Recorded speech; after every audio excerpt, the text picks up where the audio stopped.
So, hi everyone. My name is Kathy Serna. I'm the communications associate here at Writers in Books.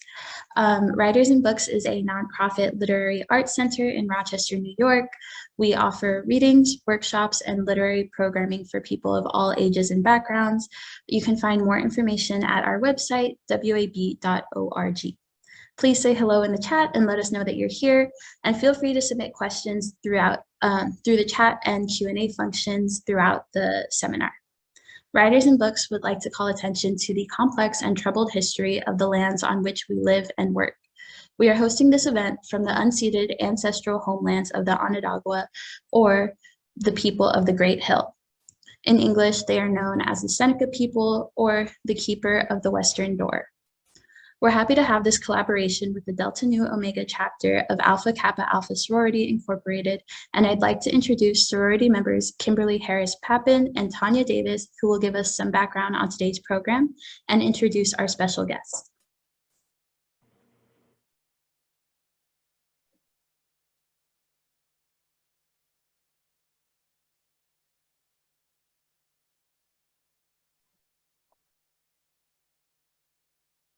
Hello, good morning. I am Kimberly Harris-Papin and a member of the Delta Nu Omega chapter of Alpha Kappa Alpha Sorority Incorporated. The chapter's art committee designs and implements programs and events focused on highlighting the Black arts movement and their engaging the public with African American literature and their contributions to society. The Black arts movement was a Black nationalism movement that focused on music, literature, drama, and the visual arts that were made up of all Black artists and intellectuals. This was the cultural section of the Black Power movement, in that its participants shared many of the ideologies of Black self-determination, affirmation of culture, liberation, and sought to gain control over the representations of Blacks in America. The Black arts movement started in 1965 with the poet Amiri Baraka, also known as Leroy Jones, established the Black Arts Repertory Theater in Harlem, New York, as a place for artistic expression. Amiri Baraka, widely considered to be the father of the Black arts movement, also known as BAM, was an award-winning poet and playwright, educator, activist, and critic whose career spanned 52 plus years. His 35 plus published works played an essential role in transforming Black America. Amiri Baraka's Blues People examines the place of jazz and blues in American history. It was the first book on blues written by an African-American critic. At this time, please allow me to introduce Ms. Tanya Davis, who will introduce our facilitator today, who will engage us in a stimulating discussion of blues people, Negro music in white America. Good morning, Tanya. Good morning, and thank you. Our leader for today's Evolution Community Read conversation on Amiri Baraka's Blues People, Negro Music in White America is David Shakes, founder of the Rochester-based North Star Players.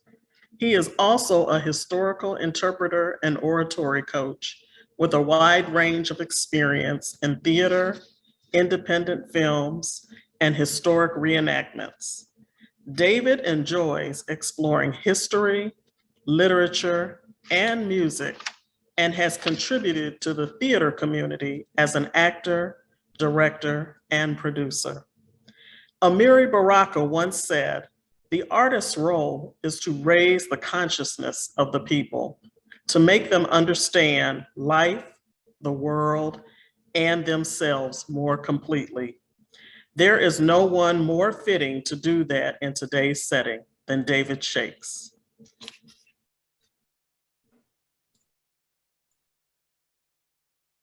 Thank you very much, Tanya. I'm honored and pleased to be here this morning with you to talk about Blues People and Amiri Baraka. I had the pleasure, the honor, the privilege to work with him for a 7-year period spanning much of the Black Arts movement, which has been designated from 1965 to 1975. I met Amiri in 1967 in the fall, coming after the Newark Rebellion in 1967. I had a great interest in drama. I had started reading his works from in high school around 19, the end of 64, beginning of 65. I started reading his poetry after being exposed to other literary giants as I looked about my own self-determination and defining myself and exploring my own identity as an African-American contributor to the society, as an artist and as a lifelong learner. I started with Ralph Ellison and The Invisible Man, then James Baldwin with Another Country, Richard Wright, Native Son. These were some of my founding writers from the literary lexicon. Also, Du Bois with his wonderful works that he presented, The Souls of Black Folk, really opened my eyes as I searched the literature. And I find Amiri really exploded with me with Dutchman. It was put up in 1964 at the Cherry Lane Theater, and it really spoke to me, and it spoke to the whole range of issues that we face in this nation as we battle racism and as African Americans struggle and fought and continue to fight for identity, dignity, and equality. So I was very taken with his work and read about the Black Arts Repertory Theater School and said to myself, if I have the opportunity, I would like to explore that or go to that institution to explore and hone theater talents and learn the craft of theater from one of the masters. And as was stated, he was recognized as being the founder of the Black Arts movement. It took, after the assassination of Malcolm X, he was Leroy Jones at the time. Leroy Jones decided to move uptown to Harlem to concentrate on developing literary and artistic endeavors in Harlem. And he told me personally that when he decided to make that move and announce that, it was in a press release, that he received a postcard in green ink. Green ink was used by Langston Hughes. Langston Hughes wrote him a postcard saying, I hear you're moving uptown. We welcome you and your contributions to Harlem. And he said to me that he thought he had arrived when he received a personal postcard from Langston Hughes written in that green ink. But so 1965 is known as the beginning of the Black Arts movement with the founding of the Black Arts Repertory Theater School. Now our text that we were looking at, Blues People, that was published in 1963, some years before the acknowledged birth of the Black Arts movement. And Leroy at the time, when I met him, everybody called him Roy. I was shocked when I went to the Spirit House where he lived, and all the little kids on the street, everybody said Roy. He was known as Roy. So he was transforming himself and going through ideologies and coming to grips with himself as he defined himself from early on. He had been part of the Beat generation, the Beat poets with Allen Ginsberg and Jack Kerouac and others. He was among those, and he kind of transitioned. Some of those writers were pushing the boundaries of literature, both in form, in content, and as well as even the layout of the poem. It was not the straight line. So the bounds were being pushed, and he was being pushed more and more toward nationalism. He was very impressed with the work and the speeches and the debates of Malcolm X, and just the whole role model of Malcolm impacted people. When Malcolm was assassinated in February of 1965, Amiri by then had divorced his wife. He was married to Hetty Jones and had 2 daughters by that union. But he decided to move uptown to Harlem to found that school, and brought in many artists, musicians, writers, poets, actors, directors, were working out of on 125th Street. They were able to get funds. Amiri subsidized some of it from his, he had won the award in 1964 for Dutchman at the Cherry Lane Theater. And he had some resources available to him. And they were coupled with a HARUAC, which was sponsored by Adam Clayton Powell, the late, great Adam Clayton Powell. HARUAC helped to fund, and they had theater and music on the streets of Harlem that summer and functioned at a very high level in terms of African-American artists interacting at the Black Arts Repertory Theater School. So that's how things got started. However, Blues People, he was collecting information that ended up in Blues People, as he told me, that in looking for work as a fledgling poet, writer, editor, he was hired at a bookstore. And the bookstore owner said, there's a bunch of books and records in the basement. I need them cataloged. And he said he began to catalog these books. There were a lot of blues records and blues books, and that helped him guide him toward exploring that, fleshing that out, doing additional research. And the eventual product was Blues People, which was published in 1963. I found it very interesting also that he put, in 1999, he put a new introduction, which further explored and examined and talked about the development of Blues People. So I read Blues People over 50 years ago as a youngster, and I thought I was very impressed with it. I really recommended it to many people. And then I had to reread it. Then when I was asked about this, I said, oh, well, Blues People, I love that book. Let me go back. So I've gone back to it, and there was so much in it. I said, how did I think I knew what was going on? Over 50 years ago, in reading my first reading of Blues People, almost not quite 60 years, but over 50 years ago, that was my first reading of it, and was really taken with it.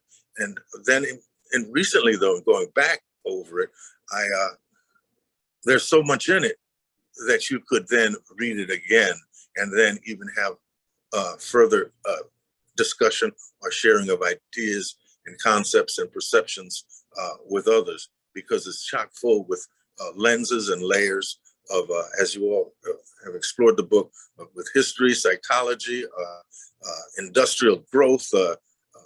So many things are overlapping in the book and intertwined through different lenses. It's really refreshing. I'm glad you chose that, Tanya, and it was a good exploration to revisit this wonderful work.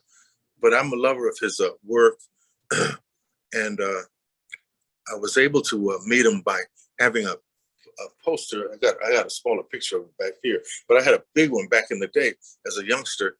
I had a little apartment in the Lower East Side on 3rd Street, where a lot of musicians and sculptors and all kinds of folks were living in the East Village, right where I was. And some of the musicians from the band of Sun Ra would visit me, and they said, well, I see a picture of Leroy up there. Roy said, oh, you read his books, but you should come with us and meet him, because we go and we perform. So I said, all right, I did. And when I did, I went there, and I was impressed by his humility. He was standing at the door, opened it, and then I told him I was interested in theater, and he said, "Come back next week. We're gearing up to do some work in theater. We've got a new production coming." And I was just impressed with his laid back humility, because reading his books, you get this vision of this huge personality or person. He's a very short and slim person, so it's like it was different. Like, wow. Pictured you as a giant, fire-breathing revolutionary, but he was very humble and very welcoming. I found that all throughout that Black Arts movement, Sterling Street, the Spirit House, he named each house he lived in. That was the Spirit House. Spirit House, he turned a 3-story house into the first floor, knocked down all the walls and made that a theater, painted it black, There was a black box theater on the first floor. Second floor were offices and files. He was always working. He was one of the most working people that I know in their craft. Often when we would end rehearsals, you'd hear click, click, click, click, click, click, click, click. He was always typing, writing. He was a two-finger typer at that time, and was just two-finger typing and coming up with skits, plays, essays, writing in every genre available, novels, books, you name it. Other books about music, about artists. And the first thing that he asked me to, if I would undertake learning proofreading. So he taught me proofreading, and I proofread Black Fire, the famous book that came out in 1968. I meant in 67. In 1960, by the time the year turned around, he and Larry Neal were working on Black Fire, the thick, wonderful, encompassing literary edition that he and Larry Neal were editing. He taught me the proofreading and asked me to proofread, and then I would pass it back to him. And then eventually Black Fire was published in 1968. So it was just a very heady time, very rewarding experiences, learning about art, learning about writing, acting, political activism. You always believe that art should be a shield as well as a weapon to fight against racism, to fight against the status quo, to always speak truth, even if the truth is harsh at times, speak truth and open up ideas and present thoughtful and incisive materials, either through acting, through writing, through painting. So that was so fulfilling to me to be able to work with many of the people. Some of them are mentioned in the book. We often, throughout those times that I worked with them from 1967 to 1974, interacted with many scholars like John Henry Clark. We put together a series of what we call the criteria series. Different criteria were explored and examined, and presenters were brought in, such as people like John Henry Clark, Dr. Yusef Ben-Yochanan. Great musicians came to give examples of the music. Olatunji, Chief Bey, Ron Carter, Max Roach was a good friend. We created different programs that were presented. Also, in connection to the music, we had a television show, a local TV show in Newark, where we presented and traced back the music, particularly the trumpet, through Roy Eldridge, Dizzy Gillespie, through the transfer of the music from a hard bop to a more mild music of a modern jazz quartet. We had Milt Jackson there. We had so many artists that we were able to interact with, as well as writers. This is all throughout the Black Arts period of time. We did much work with Sonia Sanchez, Hakeem Madhubuti, Nikki Giovanni, Askia Muhammad Touré, John Oliver Killens would come to give lectures. So we had a series of lectures dealing with art in all different aspects, the music, the writing, the literature. Margaret Walker came to visit, Dudley Randall, Hoyt Fuller. It goes on and on. Sometimes I have to try to note or jot down all the various people that we interacted with through program planning and through an immersion in African-American culture. So Newark then was one of the hubs, even though he left the Black Arts in New York to return to Newark and then open the Spirit House, which became a hub of its own. Then as Black Arts took off, Amiri was asked to come out to San Francisco. So that helped to create Black Arts West in San Francisco, working with Ed Bullins, Marvin X, and other persons in California. Then doubling back into Newark, we then reached out to Pittsburgh, where August Wilson was beginning to learn about working with the theater. Rob Penny, there was a whole artistic movement in Pittsburgh. So some of the major cities were also hubs of the Black Arts movement. It started off at 65 with Amiri, but then you had Chicago also had a very strong presence. You had Hakeem Madhubuti there with his publishing company, Third World Press. You had Val Gray Ward theater. You had New York, of course, had numerous outposts there. Also, there was Philadelphia. So we were going to different cities, helping to solidify and also to join in presenting Black arts programming in all those major cities. In California, and as I stated, Chicago, Boston, Philadelphia, Washington, D.C., Gaston Neal. So there were Black arts who were popping up at that time. That was a heady time during the 60s for many populations, certainly for African Americans. It was a heady time and a time to express self-determination and just a presence and an identity to be expressed by us, for us.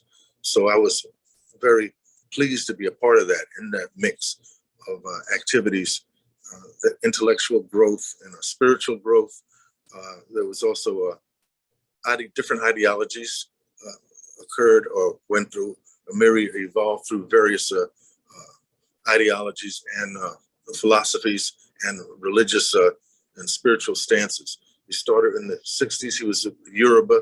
He was influenced by Baba Osurjiman, who was the head person in the Yoruba tradition in New York City. They eventually created their own place in South Carolina. Where in the United States, you're joining Yoruba land. So Baba Osurjiman, when he came back to Newark, he was involved with Yoruba, then became influenced by Islam, the Islamic brothers. As a matter of fact, the person, if you see the video of the funeral of Malcolm X, the person giving the Fatiha, the Muslim, and doing the Muslim prayer, that was a person that was also involved in Nuke. Hisham Jabir was a strong spiritual force and influence with Amiri. So then he kind of went into and studied about Islam and the Muslim faith, and was approached by a number of people because he was a cutting edge person who sometimes threats would be leveled toward him. And he always had people, though, who were magnetized to him and wanted to help give him like security protection. So at the beginning, some of those gentlemen were with Hisham Jabir and were a presence in Newark. But we eventually evolved to have our own organization, the Committee for Unified Newark, which had wide-ranging committees and initiatives. One of the main components was the Spirit House Movers and Players, which I was a part of. That was the theater arm. But there was also a political arm, the United Brothers, that was called. There was a sister organization. So we had a political end, creative end. You had a health and wellness end. We had a store. It was pretty much encompassing. The ladies made clothes. It was an example of independent kind of living, where you would design and make your own clothes, have your store, have communal eating, transforming buildings. That was another part of the Black Arts movement. We took the buildings, requested them from the city, and then transformed the building and made it very Afrocentric in appearance and in programming. Then eventually 3 main buildings in Newark were during that period, and were expressions of institution building and self-determination of African American people. So that was a very active and interesting and very informative way for people to learn of their culture and their history. So I was pleased to be a part of helping to build that, develop that, and move around the country for a number of years with that effort. But he continued to evolve and evolved. He continued to write. Of course, he's written almost just under 40 books of all varying kinds that you all have cited at some point there. So as time grew on, became more leaning toward Nkrumah, Nyeri, and African communalism, African socialism. So that was another move. Whenever Amiri was getting ready to move, he'd always say, change is the only thing constant. And then I knew that some change was going to be coming. But I was very close to him, worked with him, traveled with him, and often roomed with him. If his wife wasn't with him, I would sometimes be his roommate with him when we traveled. So it was a very enriching time for me. It was very humbling also. There was a period of time where I would eat my meals with the family, and sometimes he wouldn't start the meal till I got there, and I'd be feeling like, wow. But it was a very, it's very enriching and fulfilling, and knowledge building, and very diverse, and was able to come in contact with all those wonderful writers, artists. Was able to do planning, program planning, taking Dr. Clark around to his home, Max Roach, all those great folks, Roy Eldridge back and forth to his home, learning the history that goes back into the music. So that's an overview. That's an overview of Amiri's my time with him. And since that time had passed, I continued to be in touch with him and would visit the family. It's almost like a semi-part of the family. I had the current mayor would sit on my lap, Ras Baraka. He was a little baby. He would sit right on my knee and chat when we were waiting for an event or something. So I still feel close to the family. I visit his widow, Amiri Baraka, grand lady of the movement, and it's been rewarding, and it's memorable, and it stays with me. The learning, and you can always go back to some of his great works. And he wrote a couple of other books related to music. Diggin' is one of them. If you like music and you found interest in blues people, read Diggin'. Those are adventures that he has, chapters with major musical figures or innovators in the music, because some of them lived with him, like Nina Simone lived with him for a while. But if you read that book, that's a very wonderful book also, Diggin', and some great photographs of Nina, Max, and many others. Ornette Coleman, Archie Shepp. Those are some of the people that he either lived or worked with, and subsequently I was able to meet, know, and work with, and encounter people like James Baldwin. We used to meet James Baldwin and walk along Marcus Garvey Park. It was then a Morningside Park, and for walks and talks with James Baldwin. So a lot of rich experience. I feel very blessed by having those experiences, and also to be able to share them. Sometimes I don't always talk about them, but they are memorable things, and they're treasures to me. And that's, I think my time is about up. That's about 30 minutes. I just did. But we can have questions. If people have questions, however we're going to deal with that, anything about his life that I would be knowledgeable about, I'd be happy to respond, or any exploration of the book. It's weighty. It's only 230 some pages, but there's a lot in it. It should be about 1,000 pages. There's a lot in here that could be talked about or commented on. And all right, so we're good with that. If we have some questions, if not, I can tell some stories about it.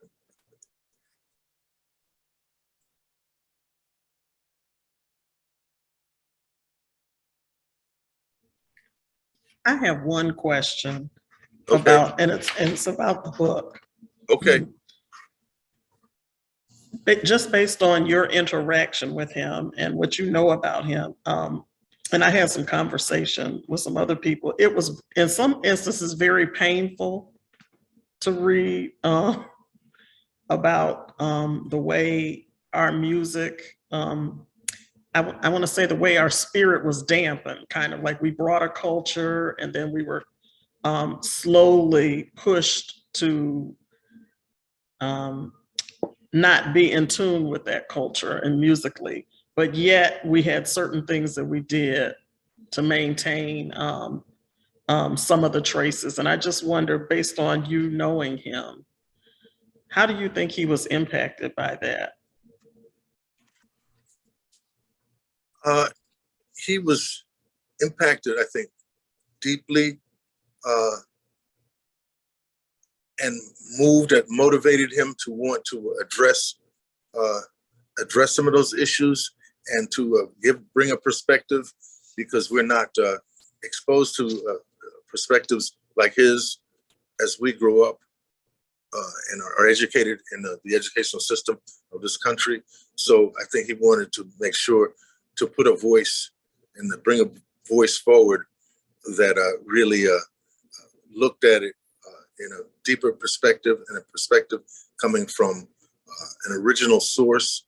I think that brought to bear that his antenna became raised by the experiences that he had seen and gone through himself, and felt the need to address that.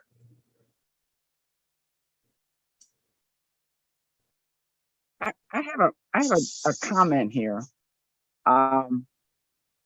because this is the first time I've read anything by Amiri Baraka. So I thank you so much for that overview that you gave here. I mean, really, it was just enthralling. Even reading the book here, as Tanya just said here, I got a sense of I was just sort of sad reading it, sort of reading through here, the evolution that music has to go through, and how it's evolved based on the social and consciousness that we as Black people have found ourselves in, how it just keeps changing, and then people try to redefine and change it for us.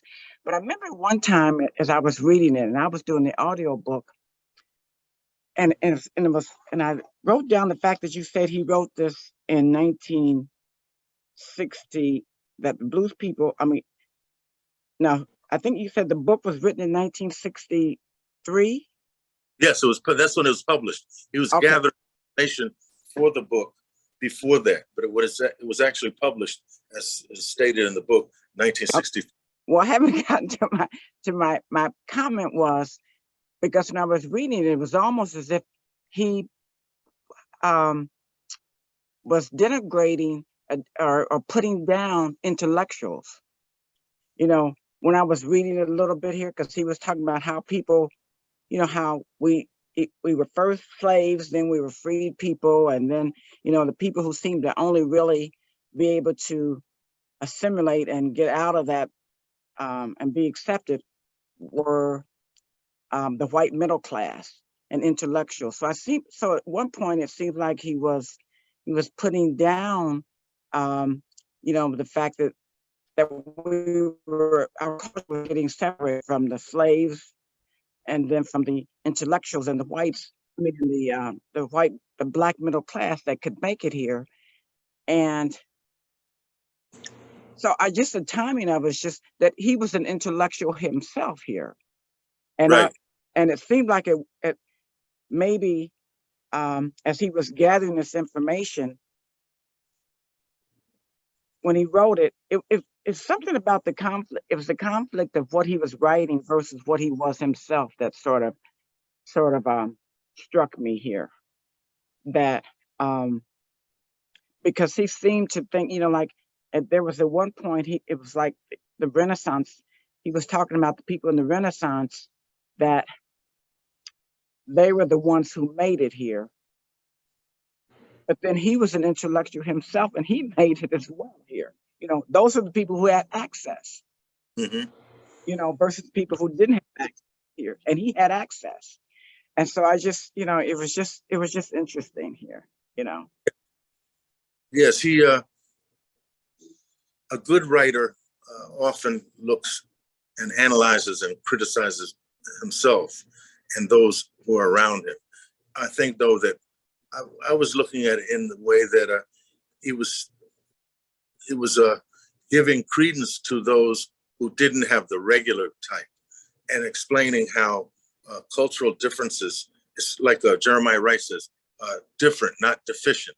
So it's to me, he was pointing out the value of the African mindset and African philosophically as opposed to Western. But he was a product of a middle-class home. His father was a mailman, Coit Jones. His mother, Lois Jones, was a social worker. So I knew his parents. He had a sister, Sandra. She was in theater, later becoming Kimako Baraka. But he criticized his own family sometimes. One of his great plays makes fun of like a mailman. But that was his father was a mailman. Makes fun of a bourgeois, middle class accepting persons. He critiques that quite a bit sometimes in his work, and continued to further critique the middle class, even though he was a product of a middle class family, actually. But he always tried to look at the underclass, those who did not have advantage of things. And I thought that it was very valuable to that he brought out the strengths of the African mindset, even the way of singing and the way of reinventing oneself, rather, than the method of being acculturated or assimilated into the society. So he puts a lens on that, and I took it like validating the African philosophy and the African mind, ways of doing it. But yes, he does critique quite a bit, and he critiques his own family. He's some of his poems are pretty rough on his family, on his sister, but it's in love. And then I look, it's dedicated to his parents, the first Negroes he ever met, blues people, dedicated to them. So interesting. Yeah, that was just an observation here. Yeah, that's good. That's what it's supposed to do. Make some observation, bring some points out, bring some points of view out, and air them out and examine them, and then keep on moving, keep on working, keep on exploring. David, there's some questions, if I can read them to you and you can respond. Do you think that high schools, colleges, and universities have fully embraced the Black arts movement texts like Blues People and their pedagogy, and consider them key contributions to the American literary canon? I think it's growing. It was shunned. It was looked down upon, castigated for a long time, but it's really gained relevance. Even some African-American intellectuals put down the Black arts movement, saying that it was not an important movement. But also, so yes, more acceptance is there, definitely. More acceptance. You can gather information, all kinds of information, right immediately from the Black arts movement, where it was almost underground. Back then, it was revolutionaries. Hush, hush, stay away if you want to be safe or something like that. So, but other people were magnetized toward it, like myself. I was magnetized toward the Black arts movement. In fact, when I was there, Negro Ensemble was starting. Then you had the Black arts. So I said, no, I won't join something Negro. I like the revolutionary taste and feel for Black arts. So I ended up, working with Amiri, even though Negro Ensemble has done a lot of good work over the years. But yes, it is being more and more accepted. Yes, that acceptance can grow. They're still struggling with the, critical race theory. There's a lot of questions.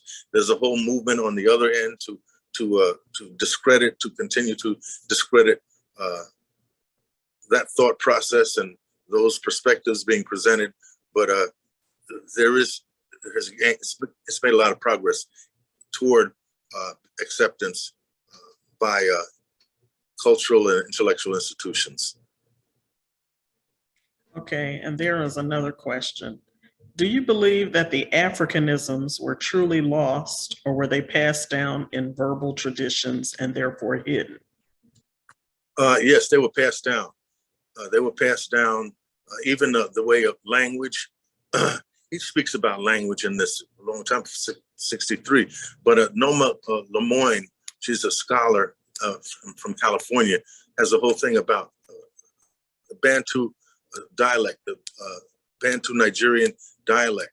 Things are passed down, like the use of tense and syntax and phrase. If you look at the intellectual properties and works of Noma Lemoyne, she really lays out the language, that it's not that African Americans are ignorant of English, but we were thrown in without any introduction or any in service, and then thought to be ignorant because of the language transfer and not being. Some of those same patterns and rhythms of African American language are inherent within our. She posits that it's even genetically is passed down. The way we speak, the manner, the tempo, the syntax, the usage of time or the understanding of time, those things relate back to Africa and Africanisms. Also, it's been noted and documented the Sea Islands and places where African Americans were more isolated, they retain more obviously the traditions of Africa, as well as in other areas of the world, like in the Caribbean. There are places and there are peoples like the Maroons in Jamaica and the Maroon communities who traveled to the hills to get away from oppression and maintained and retained many Africanisms in terms of language, food, music, sounds, ways of communicating. Those were preserved, particularly is noted at the Sea Islands, the Gullah people, the Gullah tradition, as well as the Caribbean, and generally though. But if people are interested in intellectual pursuit of something like that, Noma Lemoyne gives a lot. Amiri gives quite a bit. He gives examples of language and rhythms that are African within this book. But this is a current scholar right now that has a lot of work and material and research-based publications and published articles and so forth related to, particularly to language. Two areas of the book that I guess I personally had some deficiency around, and so it was illuminating for me, was one, this notion that enslaved people that went to Caribbean countries and other countries were able to maintain a lot of their cultural heritage. But yet in America, how we were stripped. So I never really thought about it in that way. And then second, I'm going to be honest with you. I knew that Negro work songs kind of contributed to the blues, but I really never gave blues the credit it deserved for being the innovation of all other music. And especially when I was reading about jazz and stuff, I just never really gave blues its due. So would you speak a little bit about that? Either one of those two? Okay.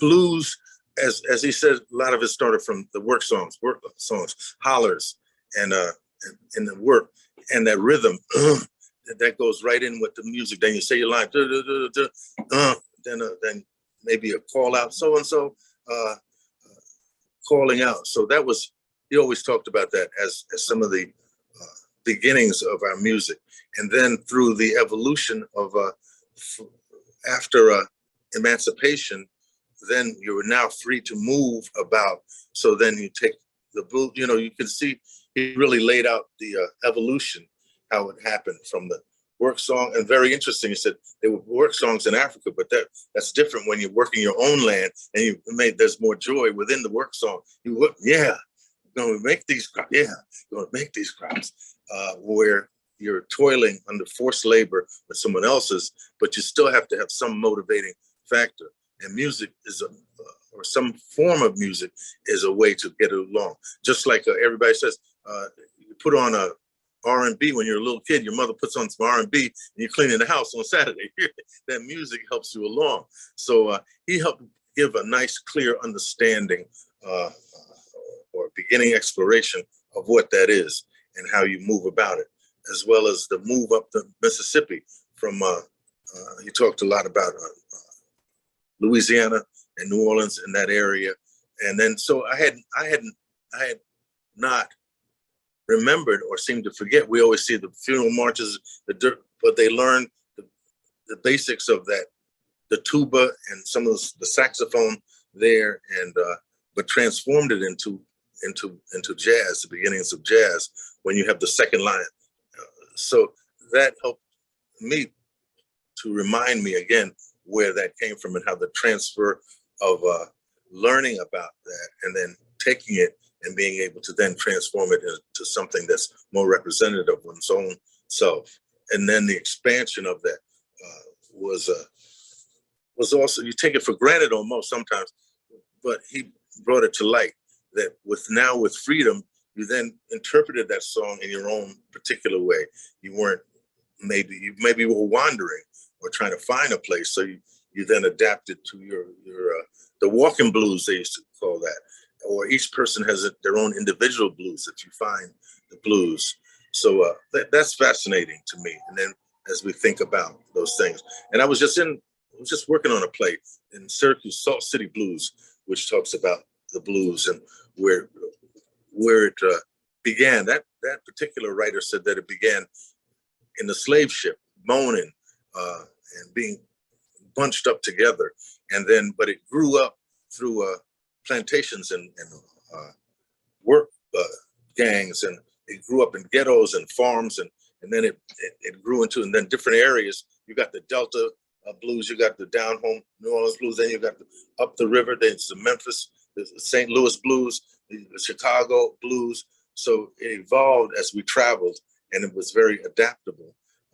Matter of fact, one program I saw once, it said you can actually adapt the blues, a blues type of thing, to anything that relates in your life. You know, went down to the corner this morning, yeah, went down to the corner this morning. Somebody, you can adapt. It was a very interesting program that it was exploring the blues and how to adapt it to one's own situation, one's own life. And that book lays out the evolution, the growth, and how it affected. But that first question was, you had two.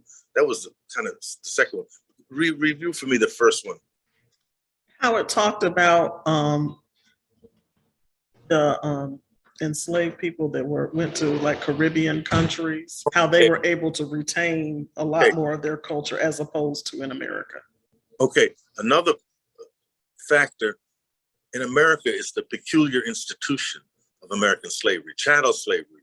In many of those countries, in the Caribbean and South America, like Brazil has a huge population of Africans. Those countries, though enslavement was carried on, they often, or most often, left families intact on a plantation or in a place. In America, plantation owners said, no, we're going to break that family, because that's how you keep the tradition more in the family. If you're in a place and it's handed down from your great-great-grandmother, you're still on that, you're still perhaps on that same plantation or within that same area or whatever kind of work they were doing. In America, though, that's why it's called the peculiar institution also, because they smashed up the family and spread the family all over. So now any connection that was handed down intergenerationally is now lost, because now you're scattered. That's why we say, hey, cousin, what's up, cousin? Because it just might be. We were broken up more than any other. Slavery's been going on forever. The things we do to each other, it's not good a lot of times. But in America, it was intentionally done that families were broken up, or families, it was used as almost like blackmail or a threat. Oh, you didn't do what I said. You know that baby girl you just had? I need some money. I might have to, So it was kind of a threat or a promise. I promise I won't sell your family. And often it was done. So a lot of times intentionally to break that up, to break the bond. Whereas many of those other countries, they were kept intact, like in Brazil or places in the Caribbean. Many times, I can't account for everything, but much of the time, you kind of had a sense of community still. We had less of a sense of community, and the second generations to try to build that back because of those hundreds of years of being broken and sent asunder. Well, I've been sold down the river. That's where that comes from. You're being sold down to Louisiana or Mississippi, down there where it's hot and humid and you're picking cotton. If you're up somewhere from there, they say, oh, you want to go, I might have to sell you downriver. Or wait a minute, I've been sold downriver. Downriver, upriver is after emancipation. Go up the river toward Chicago or Memphis, and then jump over to New York or something. That's how the music spread, and that's how the migration spread. So we're still working to try to pull families together, but they were scientifically or systematically, we were broken off and set asunder. That's some of the reasons why it's not. It's harder to pull those things together. Then there's a disbelief in the intergenerational power and story and history, because now it's of no value. It's been scattered. So, you just tell them, no, that's some stuff. Oh, I heard that once the old granddad said something. Oh, I don't, Then we come into disbelief and distrust. So there's a lot of issues. Post-traumatic slave syndrome, that book by the Joy DeGruy, I think it was, that speaks to some of that. We're still suffering from some of that and recovering or in some level or form of therapy, some kind of therapy, or sometimes, unfortunately, self-medication is for things. But we've got a lot to work on, but it's a continual struggle. It's a continual journey that we're on. There was just one final question before we wrap up. I know we're getting close to wrap up time, and I think this will be kind of illuminating for all of us. It says, seeing that Amiri Baraka had a passion for music, did he play any instruments? He liked to play thumb piano, the Caribbean, like a thumb piano, or he was always fascinated with music, but wasn't adept at it, but worked with a lot of musicians. In fact, he wanted to become a musician. As he told me when he was young, that he wanted to, he admired Miles Davis and he admired the trumpet. So he tried to play the trumpet. He also loved art. So he tried to paint a little bit. But then he said, I started thinking, wait a minute, if I try to be a painter, the paint is going to be too expensive. But a writer, I just have to have a pencil. So he used a pencil and used that pencil well. Yes. And no, he loved music and collaborated with a lot of musicians and wrote a lot about music. He wrote another book called The Music. He wrote Diggin' is a great book also about music. Then he started out really writing liner notes and little blurbs he called apple cores for Downbeat magazine. This was like in the late 50s or the beginning of the 60s. So he loved music and collaborated with a lot of musicians. David Murray and others, and lived with musicians, but also was, like, of course, very close to writers. Some of them I mentioned that we worked with and so forth. And, I was very proud. When he moved from the Spirit House, he gave me the key. He said, I want you to have this and live here where he had lived. And I lived there for a time in the Spirit House. Thank you. All right. Did I cover everything? Answered all questions? We did have one last question come through in the chat.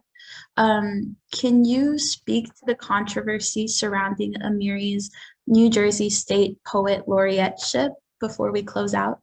Yes, I can. So he wrote he became poet laureate, and then he became a poet laureate in New Jersey. What was it? 03 or something like that. But then he wrote Somebody Blew Up America. Now, Somebody Blew Up America, if you listen to it, the poem really has a lot of questions in it. It's questioning why something was not in place or in place. So there's a series of questions, but he's a hard questioner. He's not. So they confronted him about it. They said, what about this poem, this Somebody Blew Up America? You know, they're trying to indicate that Israel knew something about it, or Netanyahu, or how come certain people weren't there?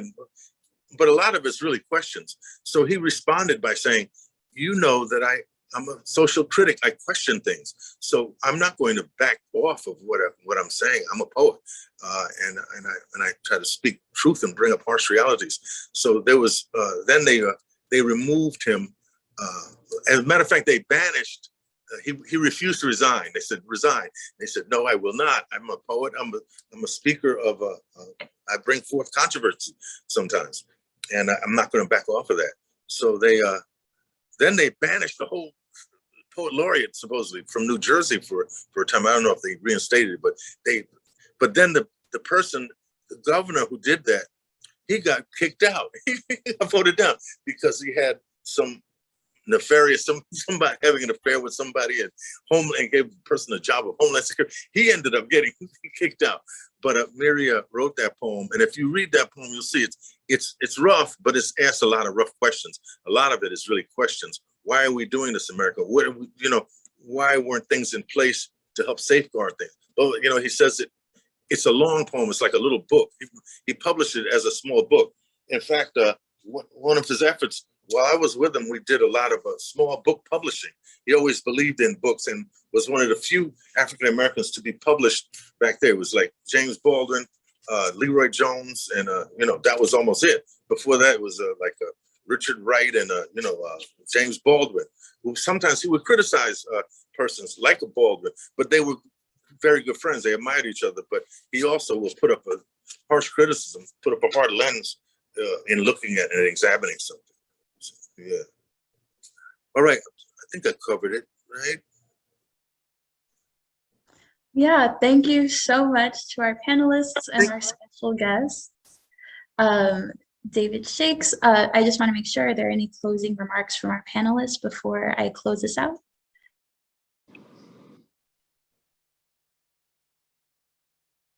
Okay, great. I just want to say thank you.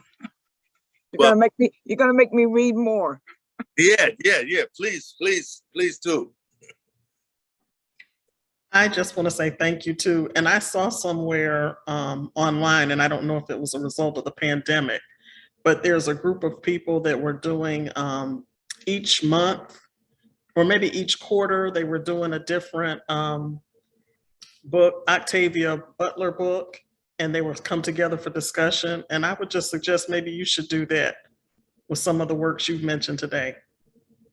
Okay. All right. Yeah, my pleasure. Give me another assignment. Beautiful. Wonderful. Thank you to all our panelists, and thank you everyone again for coming and joining us today. Please visit us online at wab.org and have a wonderful weekend. Thank you. Thank you so much. Thank you.